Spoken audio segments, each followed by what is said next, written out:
subscribe to my channel first, and then let's get into this story. I still remember her smile that morning. Soft, practiced, and unnervingly calm. "Don't wait up for me this weekend," she said, tying her hair in front of the mirror. "I'm spending it with a real man." The words didn't hit immediately. They hung in the air like smoke, drifting between us in the dull morning light. I thought she was joking. I muttered, "Real man?" I asked, forcing a weak half-smile. "Yeah," she said, eyes catching mine through the mirror. "Our marriage is open now. You agreed to that, remember?" I hadn't. Not really. Months ago, during one of those half-serious late-night talks, she floated the idea like a test balloon. Maybe we should be more open, emotionally, sexually. Modern couples do it. I'd laughed it off. We can be modern without losing our minds, I said. Apparently, she took that as permission. Her name is Samantha.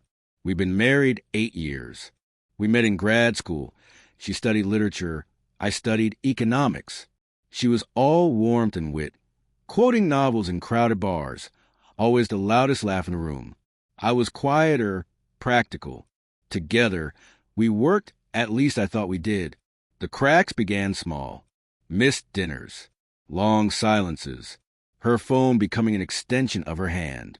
I didn't want to pry. That's trust, right? Not snooping, not accusing, just believing. But that morning, seeing her in a dress I'd never seen before, wearing a stranger's perfume, I realized my belief had morphed into blindness. "Sam," I said softly. She was already walking away. "Who is he?" She paused at the doorway. Smirk just visible. Someone who doesn't need to ask. The door clicked shut behind her. For the first hour, I just sat. Coffee went cold. The clock ticked.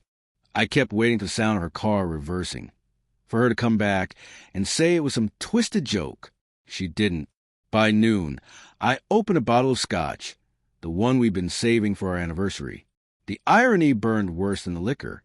Every time I closed my eyes, I saw that smile, the kind that said, "I've already moved on, and you can't stop me." My mind replayed the last few months like a detective hunting missed clues. Gym sessions, new lingerie, sudden obsession with self-care weekends. I wanted to be angry, but all I felt was emptiness, like the house itself had gone quiet out of respect for something that had just died. Around 3 p.m., her best friend Leah texted, "Hey, heard you two are trying something new. How's the open thing going?" I didn't reply. Instead, I scrolled through old photos, vacations, anniversaries, lazy Sundays. Every smile now felt staged, every touch rehearsed. By evening, I went for a drive. No destination, just the hum of tires, and my thoughts trying to make sense of a life where the person I shared a bed with no longer valued exclusivity. I parked near the lake we used to visit when things were good. Couples walked by holding hands, laughing, fighting quietly. I used to envy the ones who fought. At least they cared enough to argue. When I got home, her suitcase was gone. A few framed photos, too, mostly from the first years before things dulled. Her wedding ring sat on the counter next to a note. "Don't be dramatic. This isn't betrayal. It's honesty. I need to feel alive again. You should, too." It wasn't the words that broke me. It was how calm she sounded, even in writing, like ending a contract, not a marriage. That night, I sat in the dark, staring at the ring. The silence pressed against my chest like a weight I couldn't lift. Maybe real heartbreak isn't screaming or breaking things. It's quietly realizing the person you loved has stopped seeing you as real. The next morning, sunlight bled through the blinds. The world kept turning, indifferent to the fact my life had split in two overnight. I didn't call her. I didn't text. I just sat in our kitchen, the one we designed together with the stupid teal backsplash she insisted on, and tried to feel something other than humiliation. The strange thing about heartbreak is how ordinary it looks. Dishes still pile up. Bills still arrive. You still brush your teeth, even when you don't know why. By Sunday afternoon, I got a message from her. "Back later tonight. Don't wait up." That casual tone again, as if she'd gone for groceries instead of to another man's bed. I typed out a dozen replies, each angrier than the last, then deleted them all. Instead, I sent one line, no need. Take your time. Cleaner than begging for an explanation. She wouldn't mean it anyway. She came home around 11 p.m. I stayed on the couch, lights off. She froze when she saw me. Jesus, Mark, you scared me, she said, clutching her purse. Didn't mean to, I said. She looked different. Not guilty. Not ashamed. Just distant. Like she'd already edited me out of her story. How was your weekend? I asked. She shrugged. Good. Freeing. Freeing. The word hit like a slap. I studied her face, subtle glow, small, satisfied smile. It wasn't lust I saw. It was certainty. She'd already decided who she was, and I didn't fit in the frame. So this is what honesty looks like. I said quietly, It's not about honesty, Mark, she replied. It's about being real. We've been coasting for years. You just didn't want to admit it.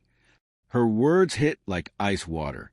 I wanted to argue, list late nights, the love I poured in, but it wouldn't matter. You can't convince someone to value what they've already priced at zero. I see, I said finally. And what happens next? You keep seeing him. Others. She sighed, as if I were being tedious. Maybe, maybe not. You can too if you want. We're adults. Adults. That's what she called it. I called it demolition with paperwork. I stood slowly, deliberately. Sudden movements make people think you're still fighting. I used to think loyalty was love. Turns out it's just inertia. People stay until they remember they can leave. She didn't respond. Just looked at me with something close to pity. The worst emotion to receive from someone who once swore they loved you. That night, I didn't sleep. I packed. Essentials only. By dawn, the car was full. When she came downstairs, half awake, she looked confused. What are you doing? I'm setting you free, I said. You don't have to pretend anymore. You're leaving?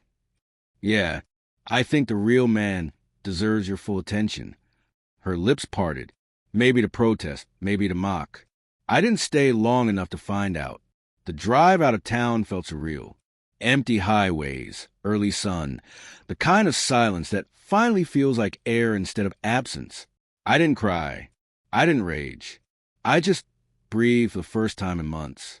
I rented a small cabin by the lake, the same lake I'd parked at the day she left. Funny how life circles back, giving the same scene but a different soul. For days, I didn't speak to anyone. I walked, wrote, and let the world shrink back to something I could hold. On the fourth morning, I got another message from her. I didn't expect you to actually leave. Can we talk? I stared at the screen, then deleted it. Some conversations only reopen wounds you've already survived. Months later, I heard she tried the open thing again, only to find out her real man wasn't looking for anything real at all. Maybe that's what she needed to learn. Maybe that's what I needed too. Somewhere between silence and self-respect, I realized something simple. You can't lose someone who already left in spirit. You can only stop holding the door open for their ghost.